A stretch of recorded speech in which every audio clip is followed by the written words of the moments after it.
Yo, c'est Balou. Aujourd'hui, on va parler de XXXTentacion qui a, je sais pas si on peut appeler ça une interview, mais en tout cas qui a répondu aux questions de DJ Akademix. C'est très lourd, ça dure longtemps. Je vous en parle juste après, restez connectés, on est ensemble. Turn up! Comme j'ai dit, aujourd'hui on va parler de XXXTentacion. Donc voilà, il a fait un Twitch avec Akademix. Déjà, je vais d'abord parler d'Akademix, on va commencer par ça. DJ Akademix, je le respecte vraiment. Quand je vois des commentaires, ouais, tu te prends pour Akademix, etc., sachez que ça me fait plaisir. Ça me fout même pas le mort. Parce qu'Akademix, c'est un mec que je regarde depuis un moment et qui a vraiment évolué, qui met en avant vraiment le rap, etc., cette nouvelle culture qui est dedans carrément.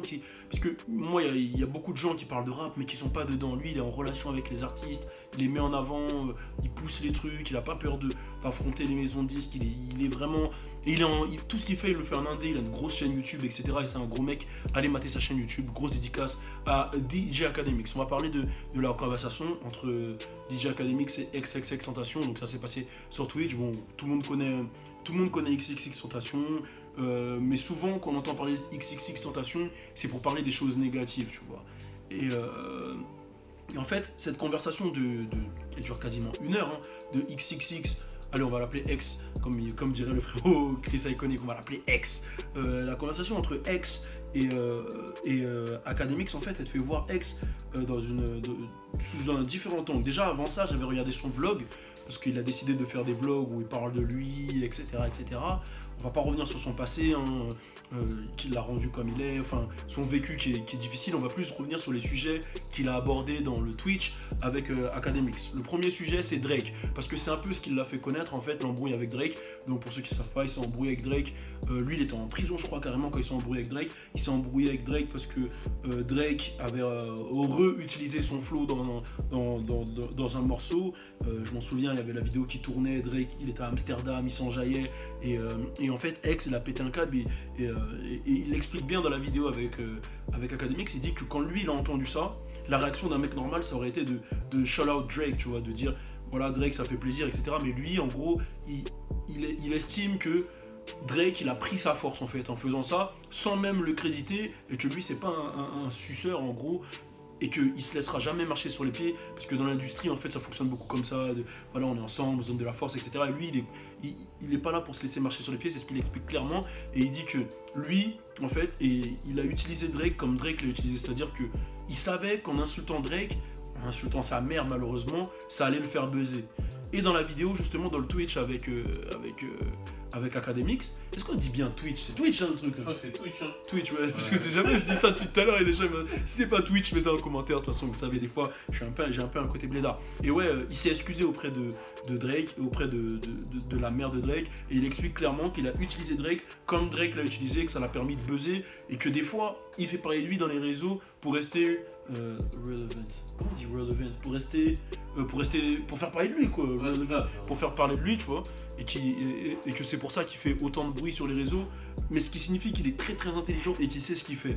À un moment, Akademix, il lui a demandé c'est quoi justement ses inspirations, et il a dit que c'est Kurt Cobain et The Weeknd, et que c'est beaucoup des gens qui l'ont influencé dans la manière de penser. Il a dit que surtout The Weeknd, dans la manière dont il racontait les histoires, etc. C'est pas le même type d'histoire, mais ça l'a super influencé.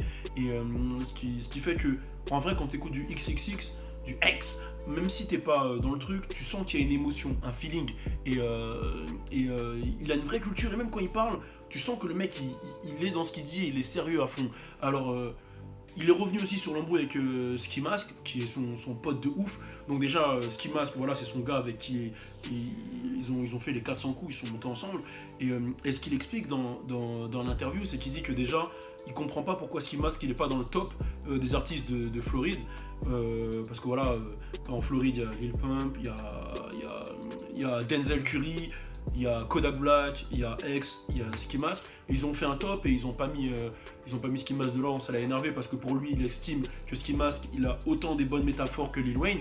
Moi, j'ai pas trop écouté de Ski Mask, hein, j'en écoute, donc, mais je pourrais pas juger s'il est vraiment aussi fort que Lil Wayne. Faudrait que je me penche vraiment sur le personnage, mais c'est un personnage de ouf. Il me fait gaulerie, c'est un personnage de ouf.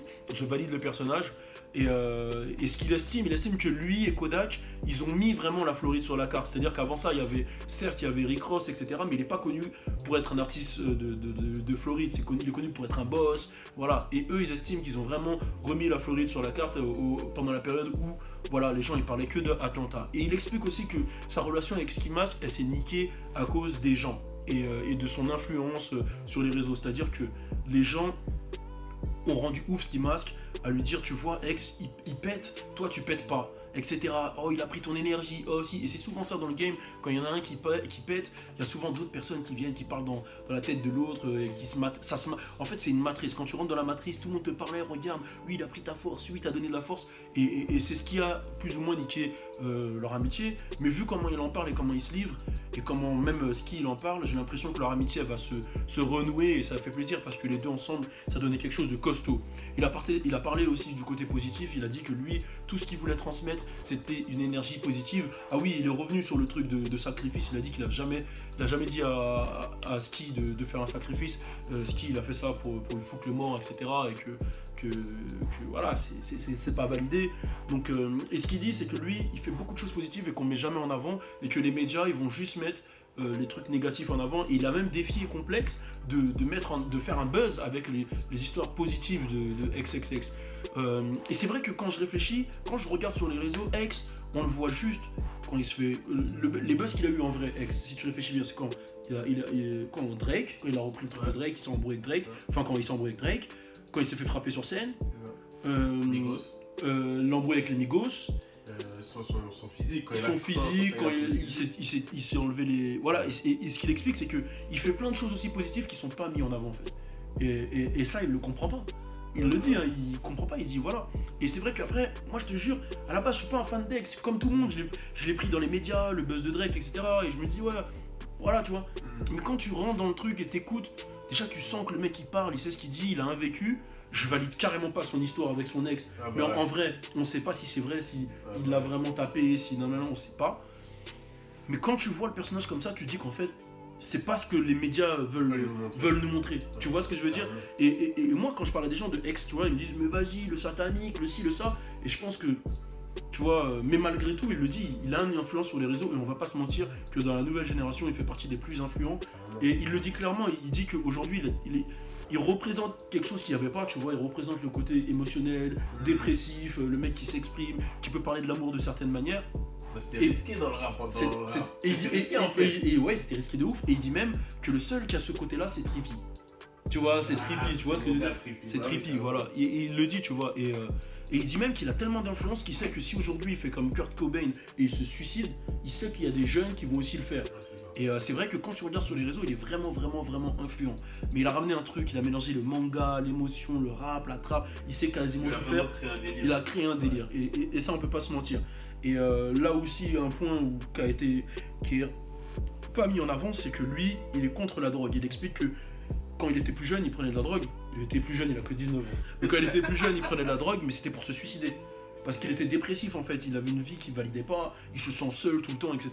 Et il prenait de la drogue, du Xanax, etc. Mais le Xanax, c'est quoi, c'est un médicament là-bas? C'est... Gros, me pose pas la question, je vais couper cette partie, je sais même pas ce que c'est que du Xanax, j'en ai jamais pris. Et il disait clairement que voilà, lui, Xanax, il a jamais touché, il a même parlé à Lil Xan, il lui a dit de changer de blase, enfin pas de changer de blase mais de rester positif, tu vois. Et quand Lil Peep il est mort, il a mis un message comme quoi ne prenez pas de la drogue, etc. Et lui il explique qu'il est pas drogué, qu'il est contre la drogue et que ça le rend, que la drogue en gros, tout type de drogue, il a dit que lui quand il prenait de la weed ça le rendait parano, etc. Et qu'il est contre la drogue parce que vraiment genre ça le met dans un mood pas bon en fait, que ça t'emmène dans le côté négatif. Et tous ces aspects là en fait de XXX, et c'est pour ça que j'ai fait cette vidéo parce que je sais que tout le monde s'attend à ce que ça soit, tu vois, quand on parle d'XXX, ça soit du négatif, bah, c'est des aspects qu'on met pas en avant.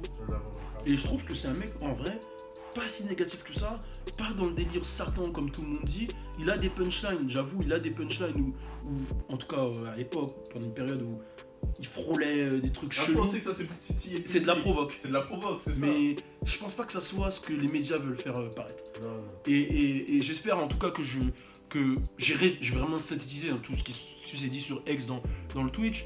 Ceux qui comprennent l'anglais, allez le mater, c'est avec Academix. J'espère qu'avec cette vidéo, vous avez mieux compris le personnage de X.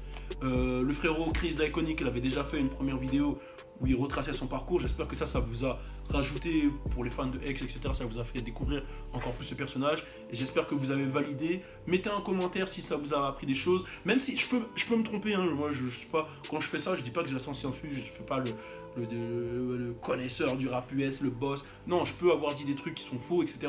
N'hésitez pas à mettre des précisions. Moi, j'admets quand je me trompe. Et dans la vidéo d'après, je reviendrai dessus, etc. Donc n'hésitez pas et donnez votre avis sur ce que j'ai dit et on est ensemble. Suis-moi sur mon Snapchat, c'est là où tout se passe, je te jure. Suis-moi aussi sur Instagram, sur Facebook et sur Twitter. Le sale.